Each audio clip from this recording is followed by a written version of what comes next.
Assalamualaikum warahmatullahi wabarakatuh.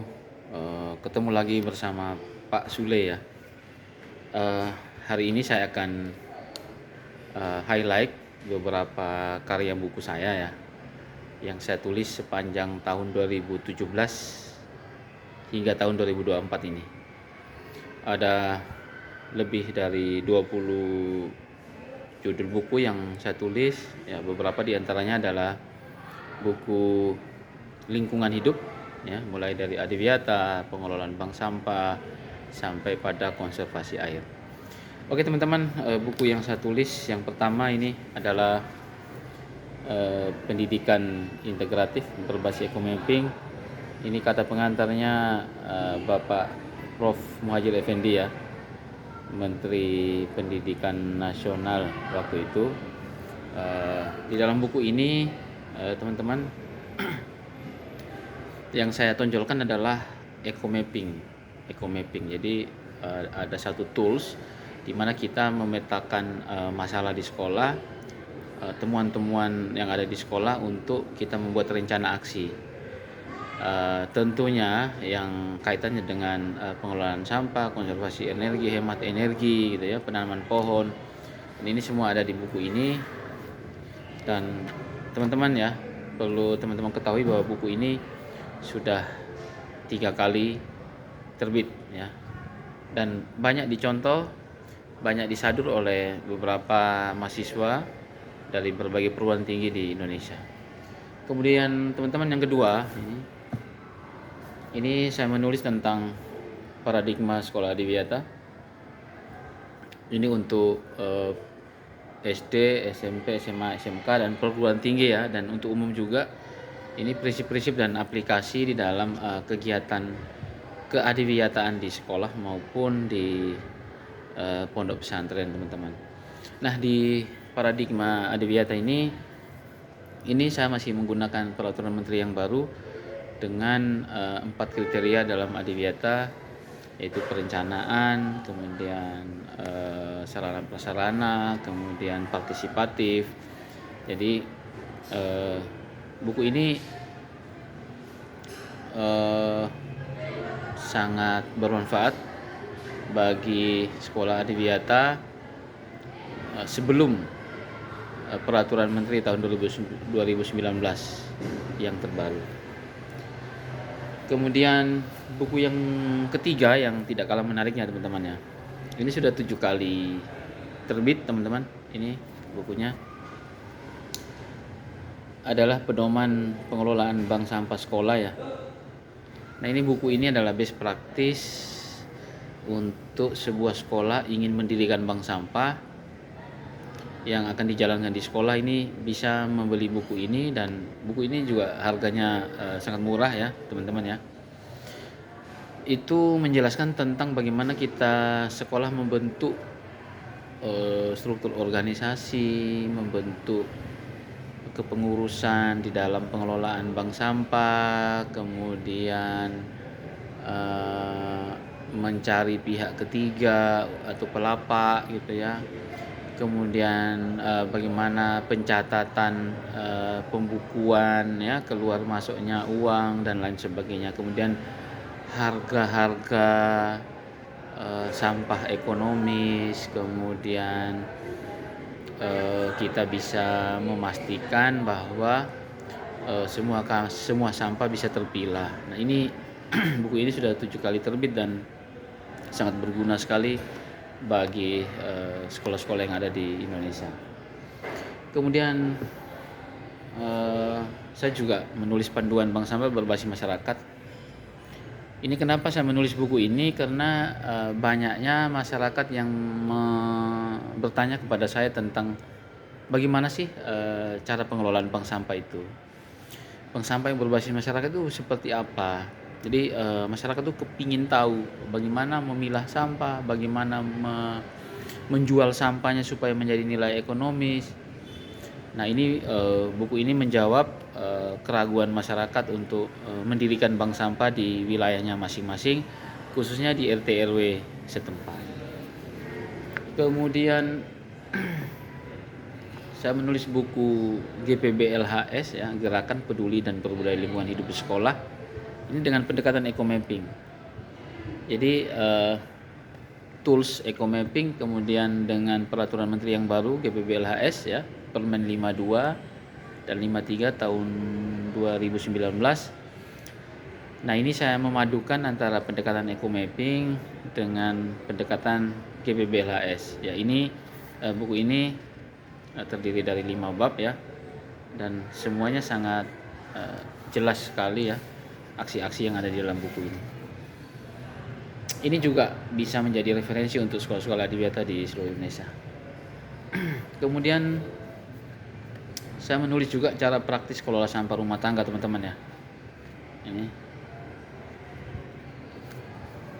Ini bagaimana ini saya menjelaskan tentang kalau kita di rumah kita harus berperilaku menanamkan kepedulian untuk memilah sampah dari rumah.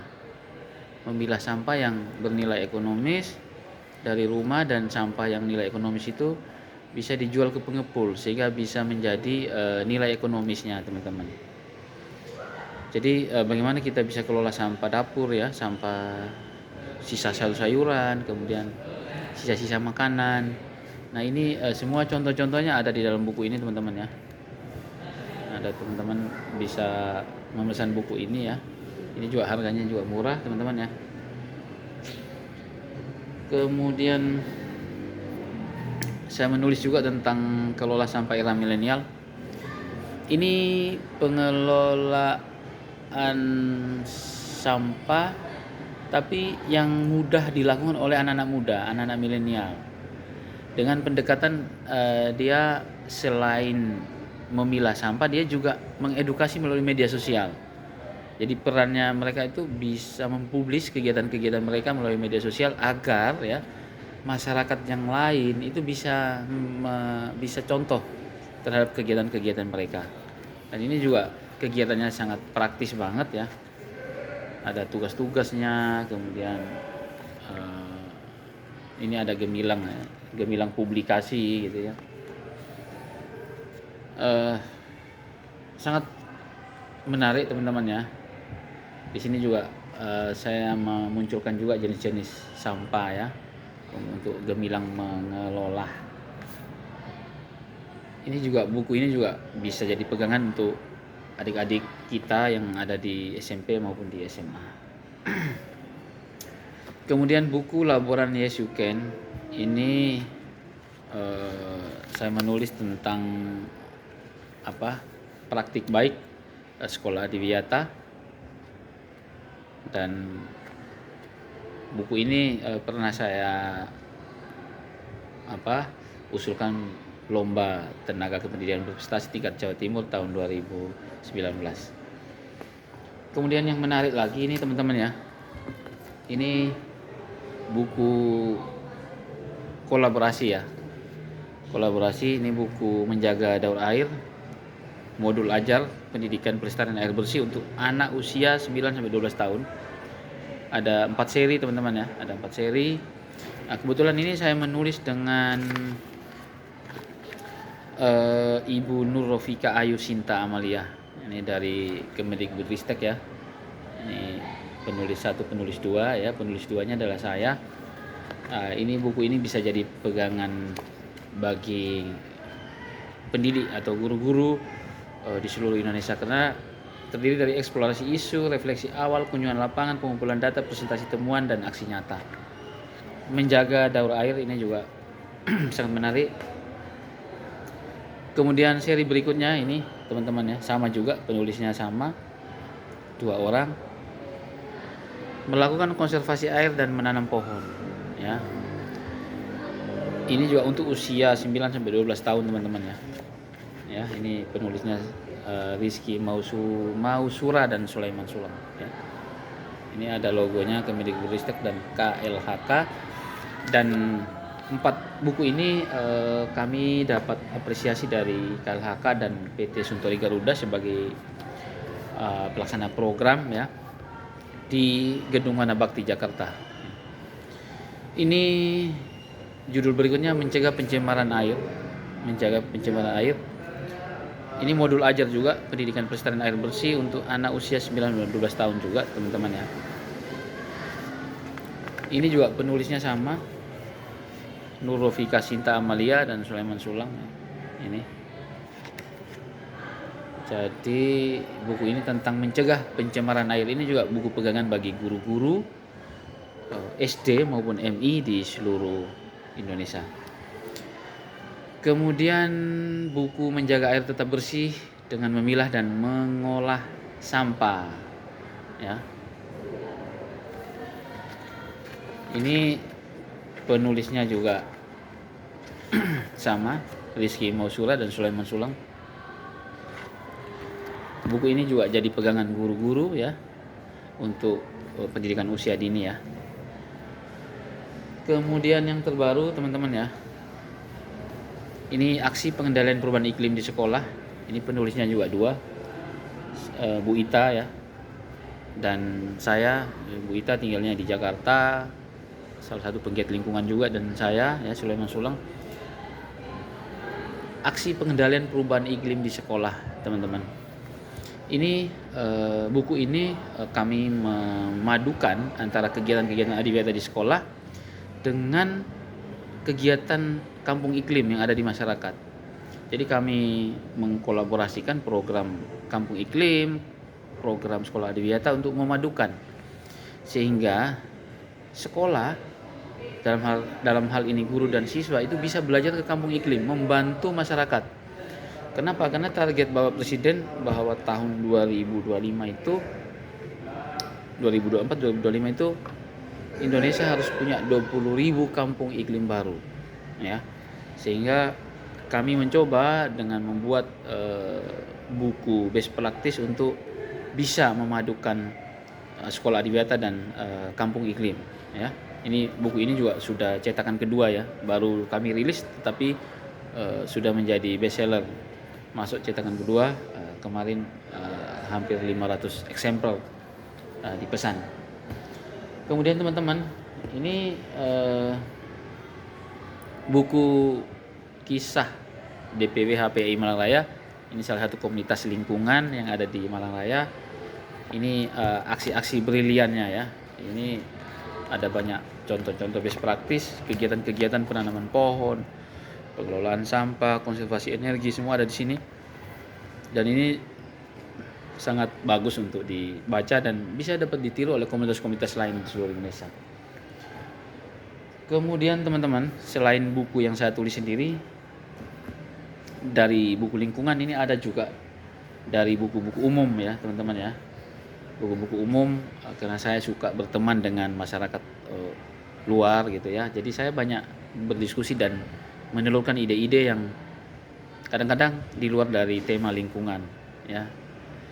Contohnya seperti ini teman-teman ya, SMK dan Revolusi Industri 4.0. Ini saya menulis tentang bagaimana lulusan siswa SMK bisa terserap di dunia industri, sedangkan di dunia industri dihadapi dengan Revolusi Industri 4.0. Sehingga buku ini saya arahkan menjadi para peserta didik itu bisa menjadi jiwa berwirausaha. Dan tema ini saya ikutkan lomba guru menulis tahun 2020, itu menjadi finalis 10 besar tingkat Jawa Timur. Kemudian ini buku lagi nih, model guru profesional abad 21. Ini saya menulis tentang bagaimana seorang guru itu bisa menjadi fasilitator bagi siswa-siswanya ya, terutama di kalangan SMA maupun SMK. Kemudian ini panduan cerdas menyusun karya inovasi.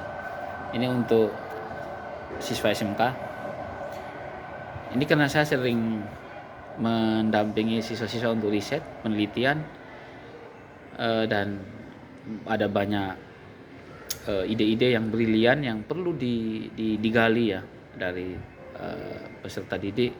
Dan saya menulis panduan ini, saya memberikan contoh-contoh kreatif supaya siswa itu bisa punya ide gagasan yang menarik tentang inovasi apa yang akan dia kembangkan. Dan buku ini sudah 2 kali terbit ya, sudah 2 kali terbit. Ini penerbitnya adalah Saga ya. Hampir sebagian buku saya penerbit adalah Saga. Kemudian strategi humas SMK dalam penyerapan lulusan, ini juga sama ya. Ini buku saya juga, best practice juga. Kemudian ini biografi ya.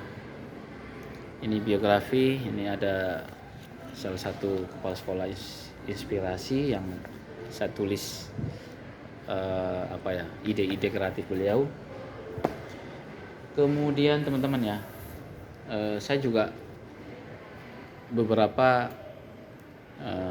sebagai editor buku dari penulis yang lain teman-teman. Ini seperti punyanya Bapak Wakil Wali Kota Malang ya. Ini namanya program sedekah oksigen. Nah ini editornya saya ya, ini ada nama saya ya. Kemudian ini dari Bapak Sidik Priyono, ini editornya saya juga. Ini wujudkan sekolah adiwiyata. Ini juga saya review tentang kegiatan-kegiatan sekolah yang fokus pada adiwiyata.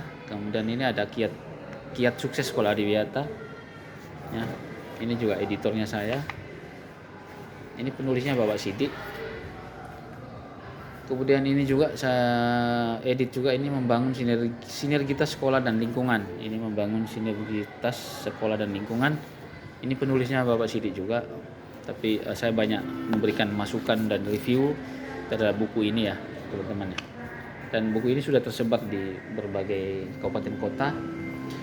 Kemudian ini ada salah satu penulis dari Surabaya, namanya Bapak Gandring AS. Tahun 2019 dia menulis saya tentang dari pengajar aktivis lingkungan menuju Kalpataru ya. Saya memang kegiatan-kegiatan saya memang banyak di aksi-aksi lapangan, sehingga ini salah satu penulis Bapak Gandring ini menulis tentang aksi-aksi yang kami lakukan, yang saya lakukan tentunya. Dan mungkin beliau berpikir bahwa suatu saat saya akan menjadi calon penerima Kalpataru ya, sehingga beliau memunculkan di sini ya tentang menuju Kalpataru ya. Ya moga-moga aksi dan niat kita bagi kelestarian bumi benar-benar kita wujudkan dengan aksi nyata kita. Dan yang patut saya berbangga adalah beberapa karya-karya saya itu disadur atau dijadikan bahan referensi untuk jurnal-jurnal penelitian mahasiswa S1 maupun S2, dan beberapa saya lihat dipublis di jurnal internasional. Itu sebagai suatu kebanggaan yang perlu saya apresiasi, dan semoga di tahun 2024 ini saya juga bisa terus menulis dan memberikan ide-ide kreatif untuk masyarakat Indonesia, terutama untuk kelestarian bumi, untuk menjaga lingkungan agar tetap asri dan kita bisa mencegah terhadap perubahan iklim kita yang kian hari kian memprihatinkan. Salam literasi. Saya Sulaiman Sulang, Kota Malang atau Pak Sule.